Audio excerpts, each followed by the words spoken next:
लागली पुन्हा नगरपालिकेची निवडणूक लागल्यानंतर आमचे जयाभाऊ मोरे 3 वेळेला हेलिकॉप्टरनं आले तिथं.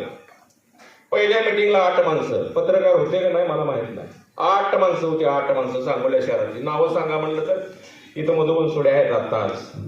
8च माणसं शहरातली. उमेदवार 23 उभा करायचे. त्या दिवशी माझे मेहणे वारल्यामुळे मी सोलापूरला होतो. मला जयाभाऊंचा फोन आला होता, अध्यक्ष तुम्ही या मिटिंगला आलं नाही. मी त्यांना सांगितलं ज्या ठिकाणी तुम्ही मिटिंग घेतलेली आहे त्या माणसाला पक्षात घ्यायला माझा व्यक्तिशः विरोध आहे. आणि मी अण्णांना सुद्धा सांगितलं होतं त्या माणसाला विरोध घेतला तर सांगोल्यामध्ये डिफॉल्ट सुद्धा राहणार नाही पार्टीचं. हे मी पार्टीला कळवलेलं आहे आणि हे जयभाऊला सुद्धा कळवलं होतं. अण्णा तुम्हाला सांगितलं, ताईला सांगितलं, मधुला सांगितलं, सगळ्यांना सांगितलं. आणि तीच अवस्था आज झाली. आज मारुती बनकर पडण्याचं कारण मित्रांनो एकच आहे, शहरानं भीती घेतली.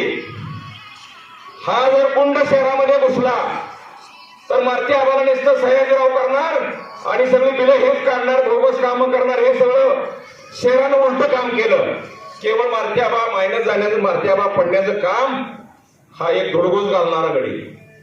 या गड्यामुळं सगळ्या शहरामध्ये अफवा पसरली. म्हणून आनंद मानेला आज जवळजवळ 5035चं लीड मिळालं. अण्णा हे मिळण्याची गरज नव्हती. शहाजी बापूला जर विश्वासात घेतलं असतं तर हे झालंही नसतं. शहाजी बापूच्या परस्पर शहाजी बापूवर कोदांड केलं. काय कोदांड केलं की शहाजी बापून आधी उमेदवार ठरवला. अरे ठरवला तर फॉर्म कुठे भरले? फॉर्म भरायची वेळ होती ना. गल्लीपासून दिल्लीपासून तुमचं सगळं अमित शहा पत्र जात आहे. एवढे हरल्या म्हटलं अमित शहा पत्र जात आहे. बापूला मुख्यमंत्र्याचा फोन आला असता, एकनाथ शिंदेचा फोन आला असता, बापून माघार घेतली असती ना. उभं काहीतरी कारण सांगायचं, मिलती जुलती करायच्या. हे सगळ्या भानगडी करायला नको होत्या, परंतु